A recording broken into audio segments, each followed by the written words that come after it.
Hello, and welcome to the second of our Critical Sport Network podcasts. I've got two guests with me today who are going to talk about sport and gender.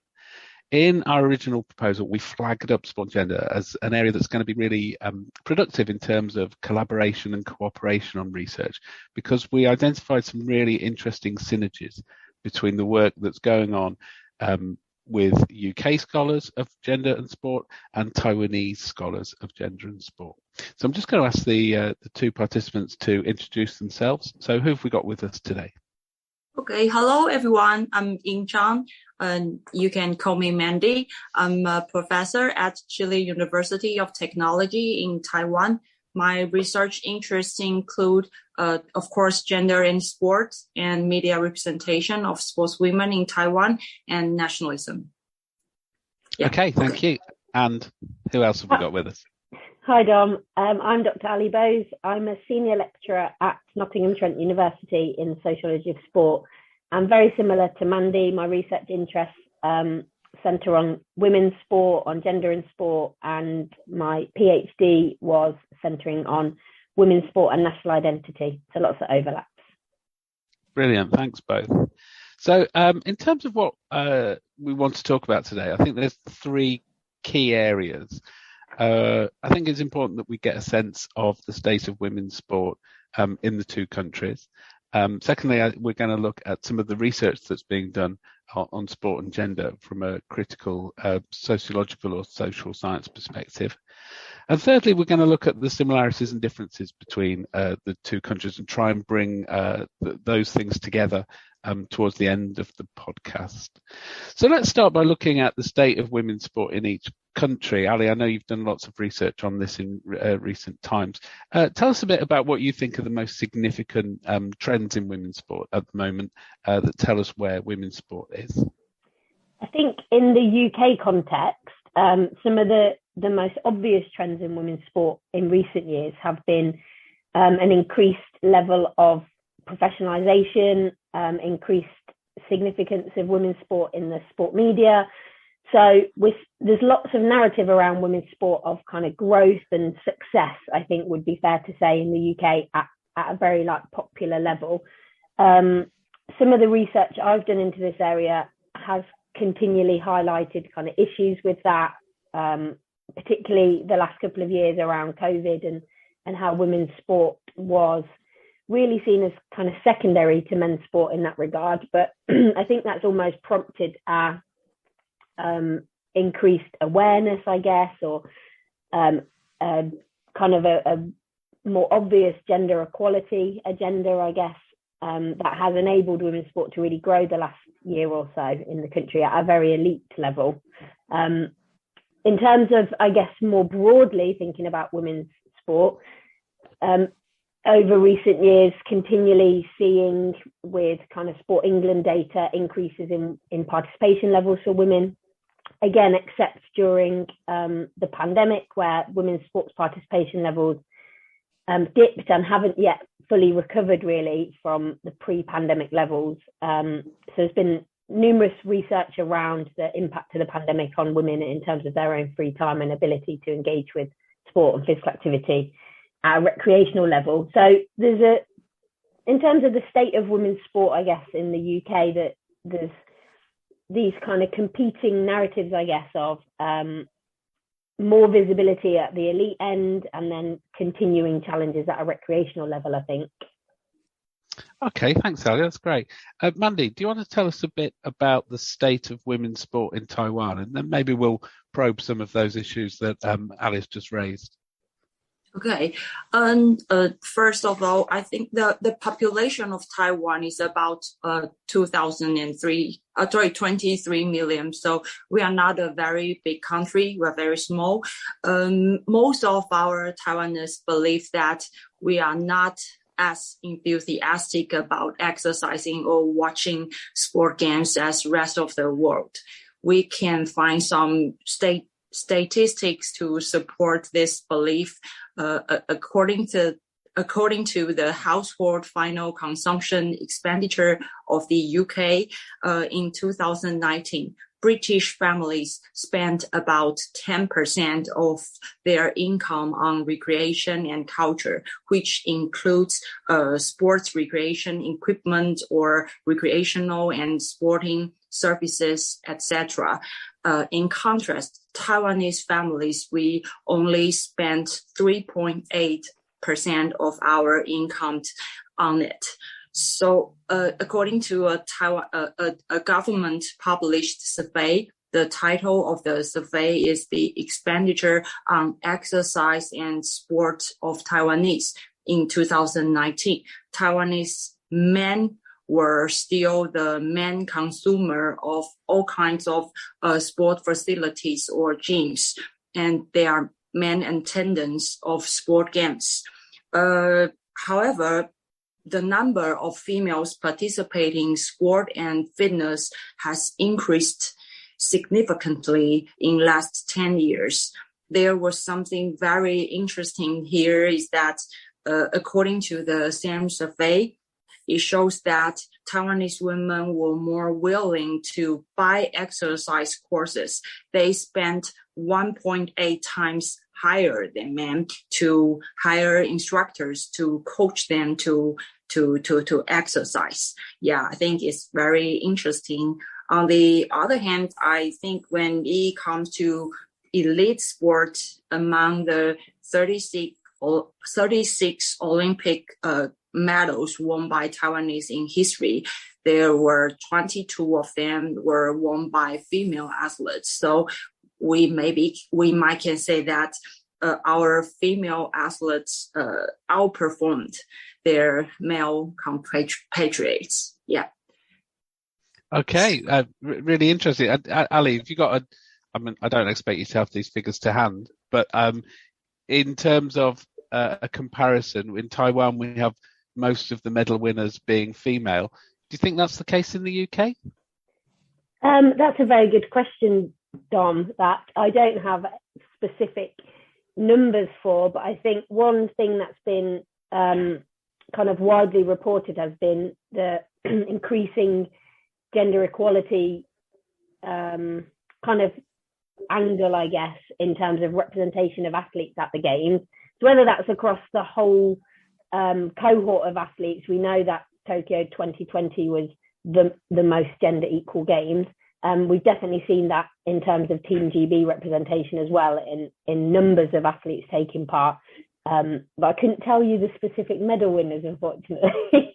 No. That was a tough call from me. I mean, my sense is that we would know about it if we had a greater proportion of female medal winners than we have male medal winners. But I guess that's an empirical question. Mandy, in terms of, Ali talks about professionalization, is there an element of professional female sport in Taiwan, or is it all largely focused towards Olympic participation?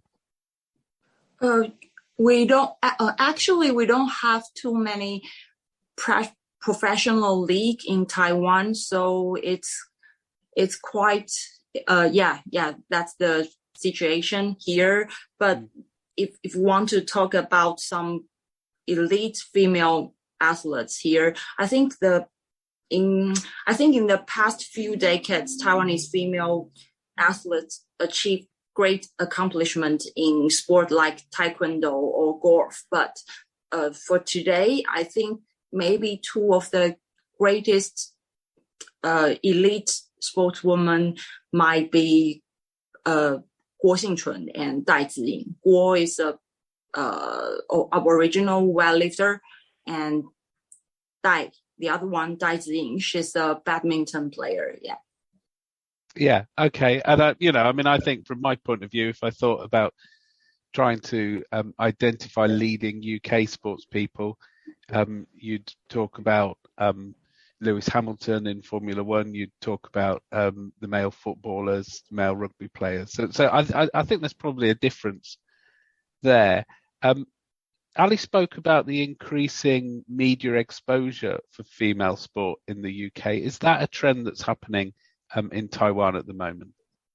Yeah, more and more people talk about this issue, but we have some friends in sport channels, but they have their concerns. So it's a unfinished job to do. But we can find more and more people here in Taiwan focus on this issue. And some audience will tell us that I want to have more women's sports game to watch, but this is business TV channels, they have their concern. But when it comes to media representation, I think we have a more gender inclusive media representations of elite women. Okay. And is that particularly around Olympic Games, or is that women's sport in general that has a really good representation in the media? Of course. Take Guo Xingchun as an example. She's a 5-time world champion, and she won a gold medal and broke 3 Olympic records in Summer Olympic Games in Tokyo last year. And Dai Ziying, her gender neutral gender expression and their muscular body were worshipped by the mass media of Taiwan, and their fans, of course. Okay, really interesting that you talk about the muscular bodies of female athletes being worshipped. Ali, did you want to reflect on that? The media representation of female athletes in the UK, is there a celebration of muscularity of female athletes?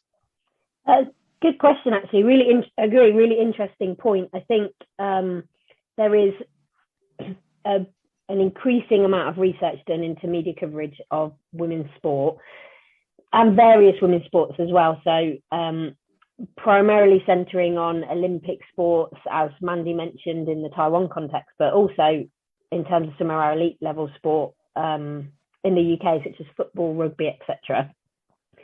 So it's been reported that we've entered, this is research by Stacey Pope, entered kind of a new age of media coverage of women's sport. So it is looking more, I wouldn't even say gender equal, maybe more gender neutral in terms of reporting on sport as opposed to reporting on women's sport, or the specific kind of strategies that we've come to be associated with the reporting of women's sports, such as the sexualization of athletes or the feminization of athletes.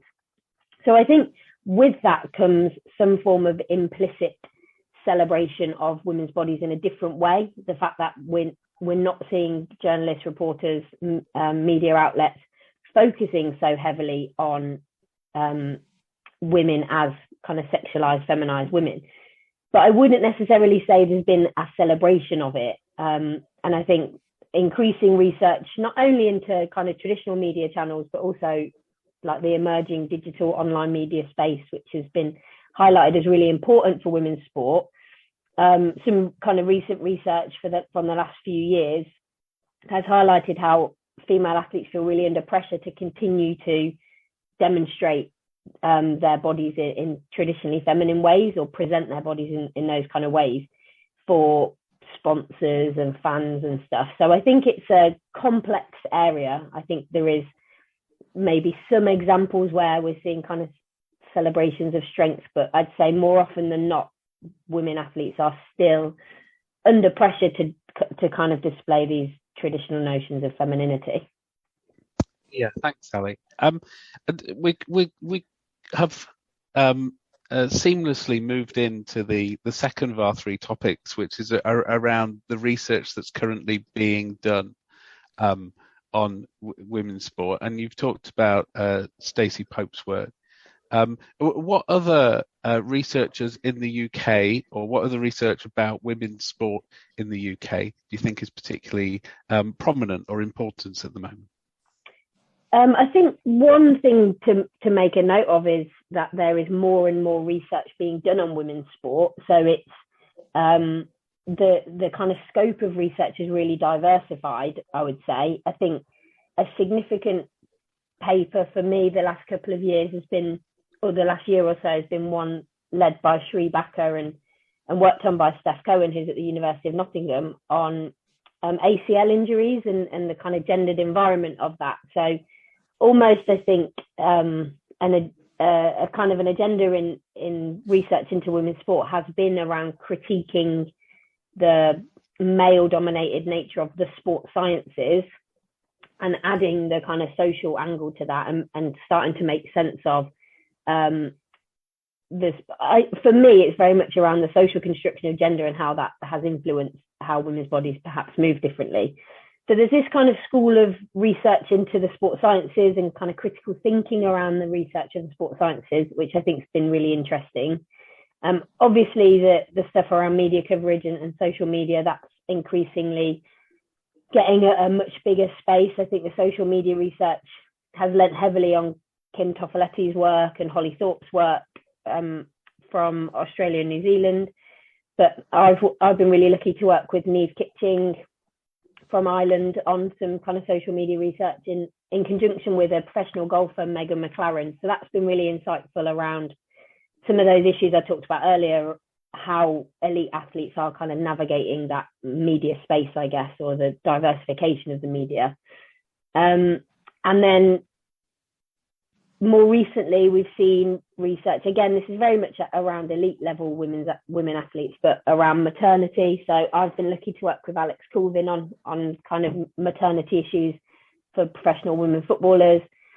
UK Sport have just released guidance, kind of world leading guidance actually on supporting female athletes in having kind of competing through that maternity and post-maternity period. So we're seeing more research into women's experiences of maternity injury, the increasing kind of documentation of the transition into professionalization for elite level sport. So that's kind of, I would say, where my interests sit. Obviously, there's the extensive research at kind of a participation recreation level for women's experiences in sport. But in terms of where I've kind of really engaged with research at the level of elite sport, they're kind of some of the key areas, I think. Thanks, Ali. Mandy, moving to you. What are some of the leading topics on research in women's sport in Taiwan? As Purdue's perspective, sociology of sport was neglected by sociologists and underestimated by athletes. In Taiwan, as the sports sociologists who concern critical gender studies, we kind of face the similar situation here in Taiwan sport research field. Most of my colleagues were former athletes. Some of them were enthusiastic sportsmen, like Shang Chen, right? And besides, most of them were heterosexual male. I believe it was one of the main barriers for critical sociological sport research to develop in Taiwan's academic area, not to mention critical gender studies. It's kind of a multiple marginal research area here in Taiwan. Take the first two top sport academic journals, for example. They published over 2,400 articles in last 20 years. However, there were only 184 of them were gender related. And most of these articles were not sociological. In most of these researches, gender was just a demographic variable. Lastly, these few sociological sport and gender research mainly focus on the life experiences of elite sportswomen and college sport athletes. But as we know, women have heterogeneous experience of exercise and different identities. I think I always believe that we should pay more attention on that. That's why in my recent researches, I always try to capture different experience of women when doing sport or not, especially in their leisure hours or as a mom. Yeah, and I have just finished a 2-year research project which was focused on the first generation of Taiwanese soccer mom. Yeah, and football, and how football became one of the discipline in parenthood in Taiwan. Yeah, that's it. Okay, and so that research, is that more clearly establishing the legitimacy of women in sport? Do you think? I think some of the work that that Ali talked about in the UK has made the idea that women taking part in sport and being involved in sport is not exceptional anymore, in the way that it used to be branded as something which was an anomaly. So is kind of women's participation in sport in Taiwan becoming seen as something which is very normal? Sorry, I didn't catch that. Please, Dominic. Has this research in Taiwan, has this showed that women's sport is a very normal thing, a very legitimate thing for women to do, or is it still seen as something which is peculiar for women to do? I think most of people in Taiwan, they think it's normal and it's legitimate for women to participate in sports. However, I don't think most our colleagues in academic field believe it's an important issue to become or to be criticized or to do critical researches. I think that's they encourage, most of our male colleagues in sport field, they encourage women participate in sports. They participate in sports promotion for women to participate in sport. But however, I don't think we have enough critical gender studies here. Yeah, sure. And Ali, in the UK, picking up on that point of critical gender studies, you mentioned a number of authors, not all of them in the UK, but do you feel that this is largely women researching women's sport, or are there notable men research? I think that would be the point at which things appeared much more normal when men were equally researching women's sport, and there wasn't that gender divide. So are there men in the UK who are researching in this area? I mean, I'd hate to put a definite yes or no on that. Typically, I think, as Mandy said, and yourself, Dom, this is a space that's been dominated by female academics and continues to do so. Now, that's not to say there aren't men writing about women in sport or collaborating with women working on women in sport, but I think this shift in research has been in part due to more women writing about women's sport typically. And it's an interesting trend that you see in terms of, if we go right back to the discussion of media coverage, aligned with the increase of media coverage of women's sport is more female journalists. Now, I'm not saying that's a causal relationship by any means, but some work I was involved with that looked at the media coverage of women's football during the pandemic, during COVID, found that the majority of articles are written by female journalists. So I think the two go hand in hand at the minute. And I agree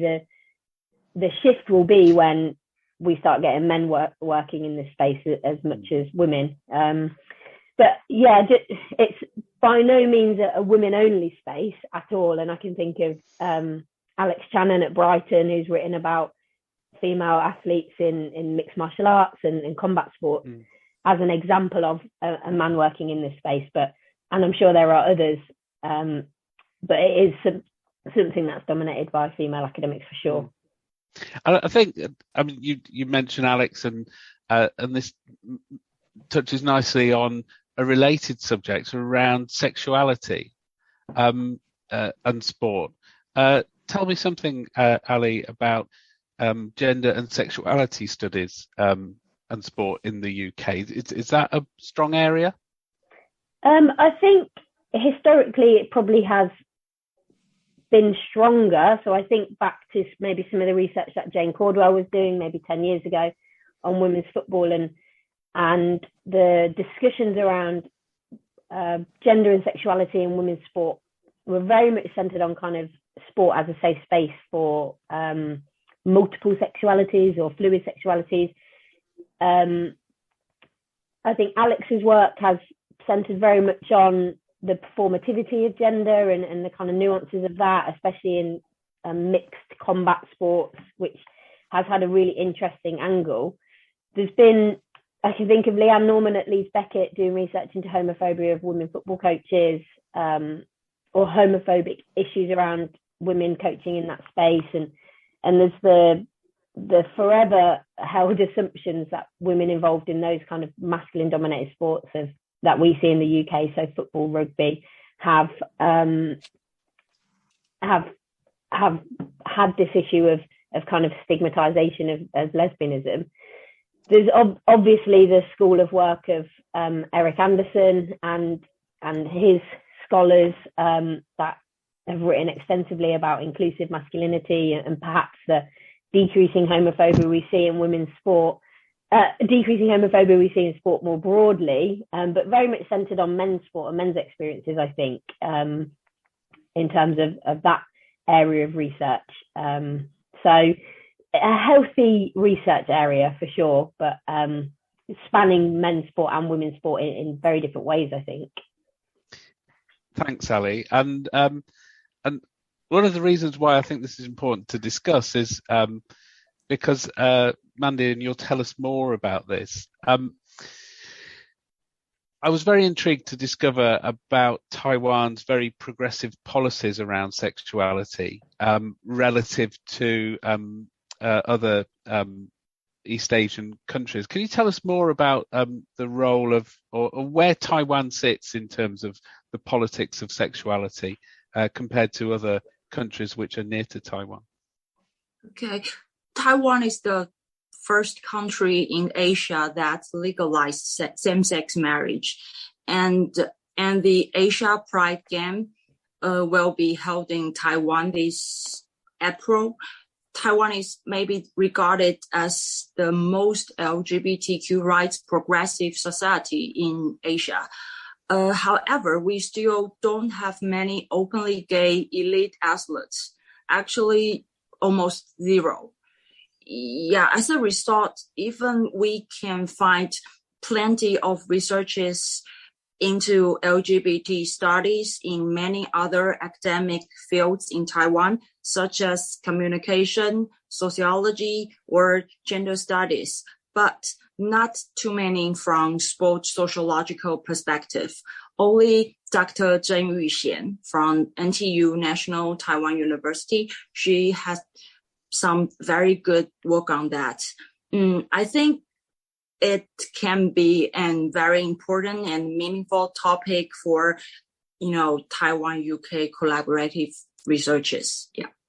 Yeah, no, that's great. I mean, I think it's, as Ali illustrated, it's an area where the scholarship in the UK is really strong, and I think there's a great potential to link up there with some of the really interesting political and policy developments that we're seeing in Taiwan. A third or another topic that I wanted to probe here was about gender and nationalism, because I think there might be some interesting things here, and I'm conscious that you've both worked in that area. And Mandy, do you want to tell us about the relationship between gender and nationalism in Taiwan? Okay. As a consequence of Taiwan's belated modernity and multi-colonized history, nationalism underpins both the imagination and the practice of sport in Taiwan. It's impossible to capture the idea of sport in Taiwan without an understanding of nationalism, and vice versa. Like I mentioned earlier, Taiwanese female athletes actually outperformed their male compatriots, and this has created empowered opportunities for female athletes. But however, the essence of nationalism is about who I am. So it has become a tricky, sensitive question today for some Taiwanese elite sportswomen, where they have great relationship in China. They might have to deal with this question. They might be through criticism or be trolled online. Yeah, and it's also the most common thing for Taiwan UK academic collaborative research. Yeah, thanks. I mean, it's a perennial story, isn't it? That athletes are celebrated when they do well, and they get lots of abuse when they don't do so well, and that's clearly multiplied in terms of when there's visual difference around gender or race or what have you. Ali, you've done some work on gender and nationalism in the UK. Tell us a bit about that.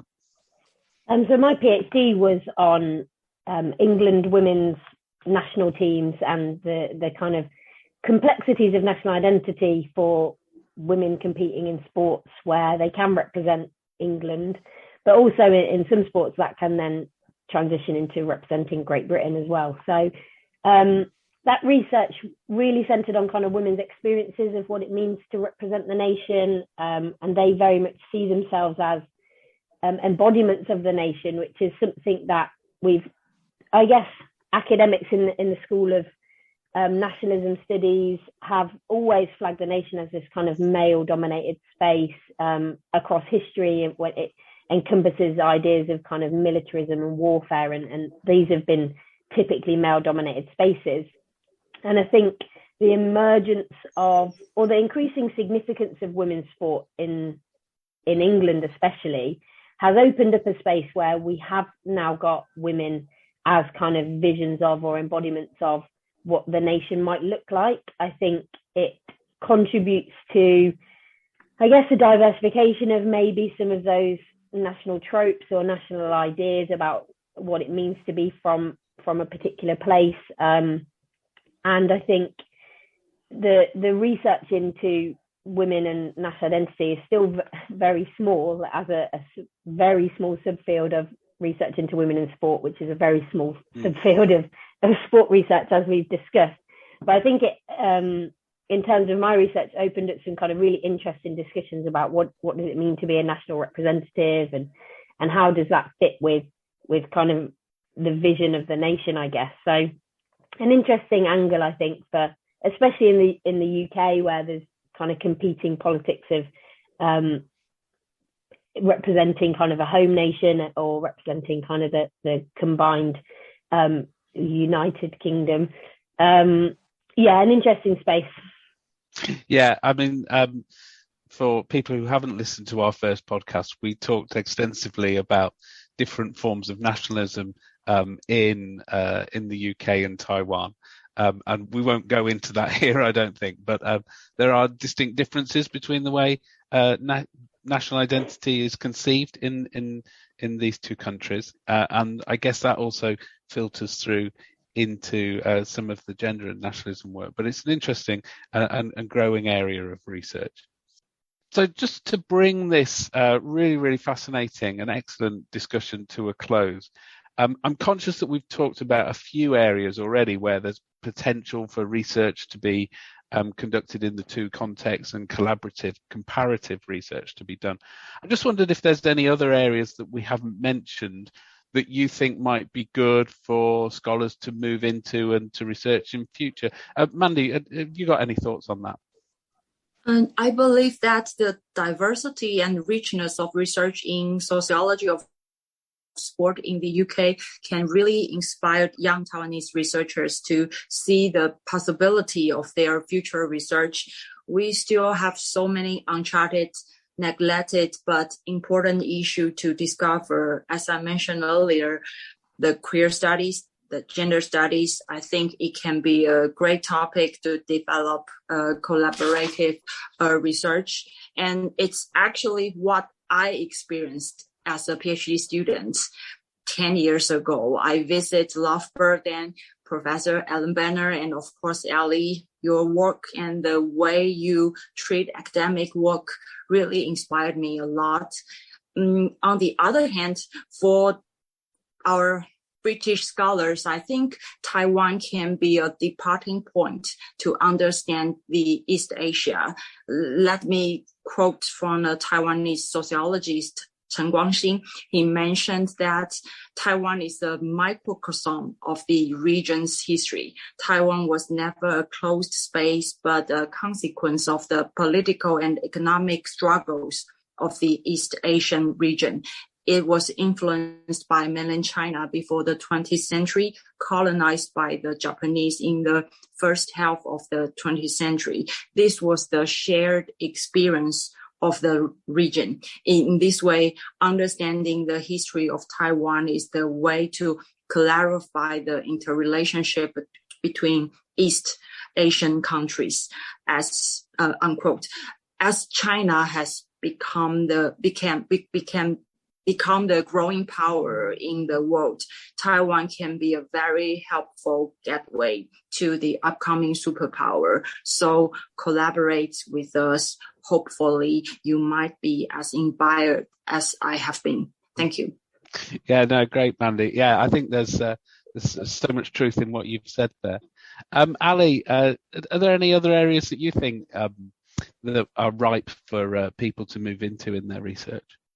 I think if I speak probably more so to my areas of research expertise, so research around the kind of elite women's game, I think one thing that academics globally really writing about this kind of stuff are guilty of, myself included, is maybe speaking in big generalizations of we're seeing an increasing professionalization of women's sport, or we're seeing more positive media coverage of women's sport, or these kind of phrases, and very much only having a very close look at these countries where we are seeing this kind of growth or progression, I guess. So America, the UK, Australia, some areas of Western Europe. And I think the opportunity to collaborate with Taiwanese scholars and look at the Taiwan context, as Mandy said, opens up possibilities for thinking in much more nuanced ways about what the landscape of women's sport looks like, especially at that very top level, and moving away from some of these more heavily researched sports of, let's say, women's football as a primary, and thinking a little bit more fluidly, I think, about what does that space look like. So I think there's some really big opportunities for academics in the UK to kind of expand thinking. And Mandy said, you know, she was inspired by coming to the UK and seeing how the UK does research. I think there's the flip side of that is that there's a real scope for Taiwanese academics to inspire UK academics to just think outside of kind of white Western context, I think, and really expand what we know about women's sport in a more global sense. I think between you, you've summarised this beautifully. There's that synthesis between theory and applying theories in different contexts, the comparison between different contexts, and the real opportunity, I think, for UK scholars to be conscious that UK and Western sport is not the centre of the world. It might be financially, but it's not the only sporting model that exists, and we're blinded because of our privilege in some senses, I think. Today's been a really fascinating discussion. Thank you, Ali Bose, Ying Chang, for giving us your time and telling us about sport and gender in the UK and Taiwan. Thanks very much. See you again.